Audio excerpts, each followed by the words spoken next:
I've performed here before. It's been a couple of years, and then, I haven't been to Huntington Beach, but I've been seeing you guys on the news. Well done staying relevant. That's good. Other cities just kind of hit, and this is our time to shine.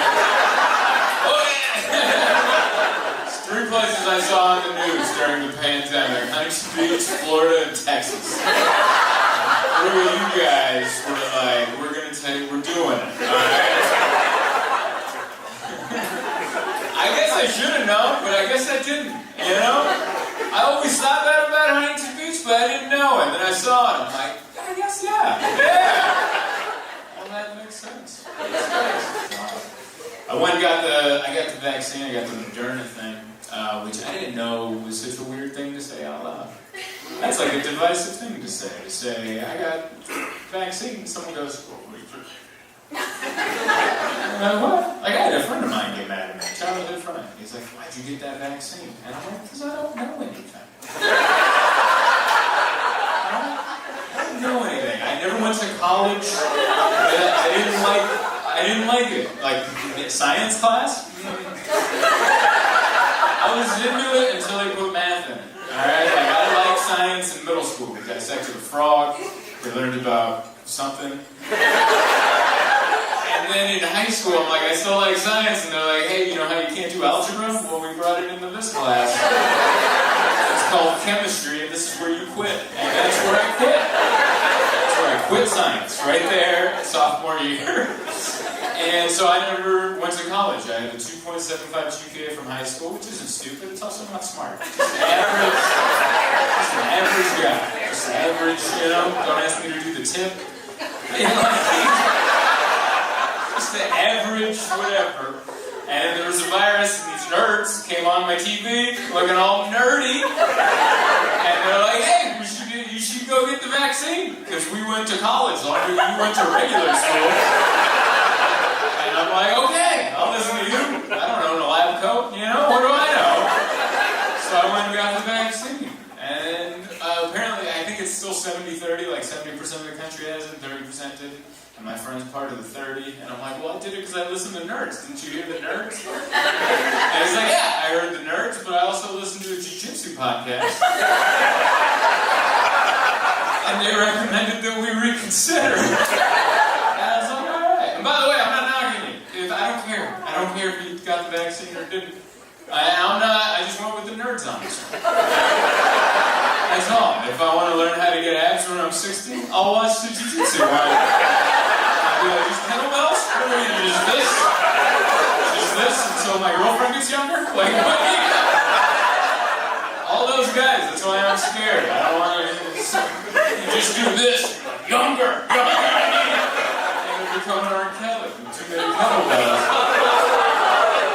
I'm sorry, I just watched it last night. I waited 2 years to watch the R. Kelly one, and I was like, oh. Yeah, we're not listening to Ignition anymore. And I mean it. I'm not one of those people. If you don't want to get the vaccine, I don't care. Do it. Don't do it. Leave me alone. I drove by. We had a protest in San Diego of like people going, I don't want the vaccine. They're big signs and they're yelling it. And I drove by and I got to look at them and I'm like, you know what? I don't want them to have the vaccine. I got a good look at all of them. They all look like somebody that would keep my flight from taking off. They open their nose. And I'm like, I'm good with you, gotta have it. I'm on your side, to be quite honest. I'm vaccinated, but I'm on your team. So, listen, and now we're back, I think. I don't know. I think the pandemic's over. Is it? I don't know. But when it is over, there should be like an official statement. Quit leaving us in limbo. So we should come out and go, hey everybody, it's over. And I think that person should be Greta Thunberg. And I think that's who should do it. Do you guys know Greta Thunberg? She's the little girl. He does. It's alright, I'll explain it. She's a young lady who lives in like Iceland or Norway, one of those sad countries. Those like up there are sad countries where they're like smart and well-dressed, but at the same time you're like, you're sad, aren't you? Tell yourself. I think she should be the one to tell us that the pandemic's over. Give that little girl some good news to give us. Every time she shows up, it's the worst news ever. She was like the groundhog. Bad news. Every 6 weeks she comes out, she goes, hey, we're all still dying. And we're like, it's great. I was doing okay until you said that, but yeah, thank you for reminding me. And I'm not making fun of her. She's smart, and I'm not even disagreeing with what she's saying, but I'm like, she scares me. She scares me. Like, I'm not a father, and part of the reason is because I'm like, I might have a Greta Thunberg. I'm not knocking her. I'm sure she's a wonderful child, but she's also that all the time. Can you imagine that all the time? Just a dad trying to be a dad. Say, oh, good morning, Greta. How are you? How'd you sleep? The polar ice caps are melting, Daddy. We'll all drown in seawater by noon. That's great, honey. I got some waffles ready for you. Just sit down and grab a napkin. How was ballet practice? You got me non-biodegradable shoes. I'm going to outgrow them in 6 weeks. Thanks, honey. It's a fear that I had. I thought the pandemic was over in March of this year, and I declared it over. I actually said it out loud to people. And I had no jurisdiction, but I saw a lot of people that had no jurisdiction yelling way worse, so I'm like, it's my turn. But I thought the pandemic was over in March of this year, because I was on a flight coming home from Kansas City, Missouri, doing some shows. And there was a lady who had a whole row to herself across the aisle, which is what we like to call first class in coach. She had the whole row to herself, and she lay down, face first into a seat cushion. Yeah, no pillow, no rolled up sweater, just face into a butt pad. And I'm like, yeah, I think the pandemic's over now. That's my reasoning. I think the pandemic's over right there, right as she's doing that. Because I was just thinking 12 months before that, just to go to the grocery store, I was dressed like I was clearing graphite off a rooftop in Chernobyl. I was wearing goggles, I had gloves, I was scared to squeeze an avocado. I was like doing Reiki over them. Like, is this one right? Is that one good? No. Wrong, every time. And then here we are 12 months later, and this lady's just motorboating and tells us secrets. I'm like, yeah, I think the pandemic's over right there. What was I wrong? We're fine. Yeah. I didn't remember how crazy things got, like, right away. Right away, people punching each other for toilet paper. That was hilarious. I'll never fight anyone for toilet paper. I'll fight you for food. If we're out of food, I'll give it. I won't win, but I'll try. I'll put a swing in there, or at least try to entertain you for some. Something to my one skill, like, chicken wing? I might fight you for food. I'm definitely not fighting you for toilet paper. I couldn't believe that. Toilet paper? Like what? There's no running water at your house? Running water and old shirts. I was fine. Old workout shirts. I'm not going to fight a stranger at a hospital. Went to Texas. That was the last place I toured. We did all four states of Texas. Like the big ones. We did San Antonio, Houston, Dallas, and Austin. Those are like the big ones. And I know there's more, but we did those, and it was fun. I like Texas. Right before we went there, they changed all the laws. They're like, abortion, 6 weeks, gun, everybody. And that's what we went into, which was interesting. One of the rules they took away, they said no more, you don't have to have a permit anymore to have an open carry gun. Which, my first question was, who was checking for paperwork? Who is that person that would see a guy in public with a gun and go, excuse me, sir? Do you have the proper documentation? I would never do that. If I was somewhere and someone had a gun, I'd be like, obviously I'm in the wrong place. My GPS got me askew. But I had a bunch of friends in Texas, and they were pumped on the new law, and they posted a little picture with their gun next to their head. And that was the part that bothered me, because I think guns look cool, and they made them look so lame. They made them look so lame, the little hole. It's a shirt. tucked in. Just look like an old man that clips his cell phone on his pants. What are you gonna call? What are you doing? I'm not against guns, I'm not against open carry, but if I was there, I wouldn't it'd be in my hand like a cell phone. Alright? Walk into places. What's up? Hey. How's it going? These seats taken? What's the deal? Waiting around. It's supposed to be cool, man. I shot a gun before. Last time I was in Billings, Montana, which is appropriate. They had a comedy competition out there, and one of the days they took us out for a fun activity, they took us to a gun range.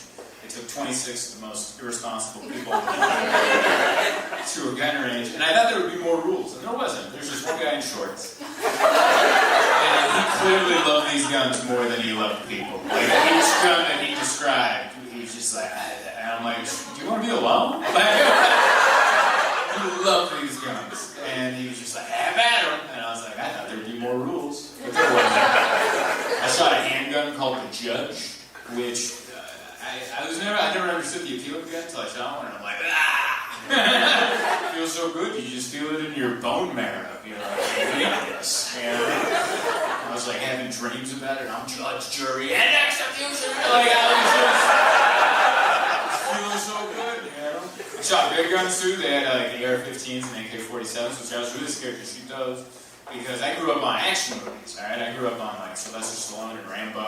Remember, he'd always be shirtless, like holding on to those guns. He was ripped. It looked like it took all of his muscles to keep the guns straight. I don't have any of those. All right? I don't know how deceiving the shirt is, but I don't have any of those. I also don't have any baby oil. Like I wasn't prepared. And I was scared to shoot it. I'm like, I don't think I have the equipment to keep it that way. Like, I was scared I was just gonna go, oh no! I think I just won the comedy competition. I've been in a self-help mode, this is a pandemic, and then, you know, you just try to get better as a person, so I started going to therapy. I've been to 3 therapy sessions. And one person wooed, everyone's like, I don't like that he's opening up this quick. We're 5 minutes into this set. What are you talking about? Your feelings? Feelings? I just came from jiu-jitsu. Like, what the hell are you talking about? Feelings? But yeah, I got signed up for therapy because I'm 34, and I came to the realization that I'm best at expressing myself and talking to people by doing this. This is how I prefer to interact with human beings. By being on stage where I'm elevated, illuminated, amplified, and I want it to be frowned upon if you interrupt me. That's how I want to communicate with humans. And I'm like, you better get this checked out. And I was dead on. There was a problem. I went to therapy. I was scared to go to therapy. I've never gone to therapy. I don't talk about my feelings. That's for in here.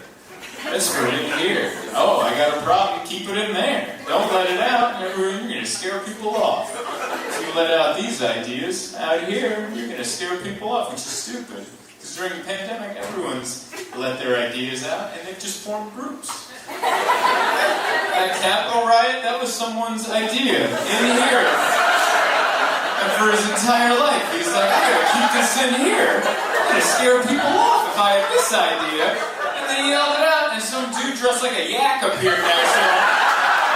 And he's like, that's a great idea. And before I knew it, they had hundreds of thousands of people over there going, get in there.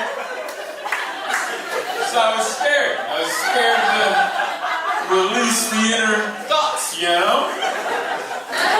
So anyway, I started going to therapy, and I was terrified to go to therapy because I didn't know I'm not supposed to talk about my feelings. I'm going to go tell them to a stranger that I'm painting. Like, I don't know, it just felt weird. And the only way I can describe it, you've never been to therapy, the only way I can describe it, it's like a job interview where you have to be honest.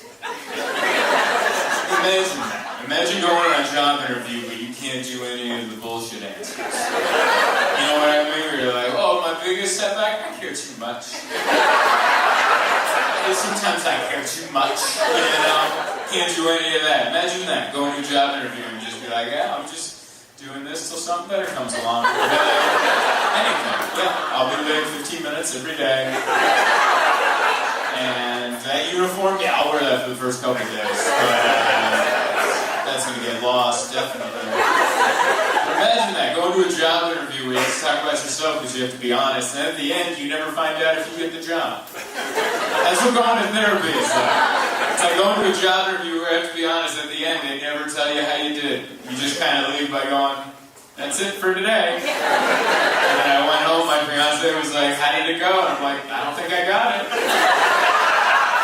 I don't think I got that job at all. And for some reason, I got a callback interview next week at the same time. We're going to figure out if I get it on the second one.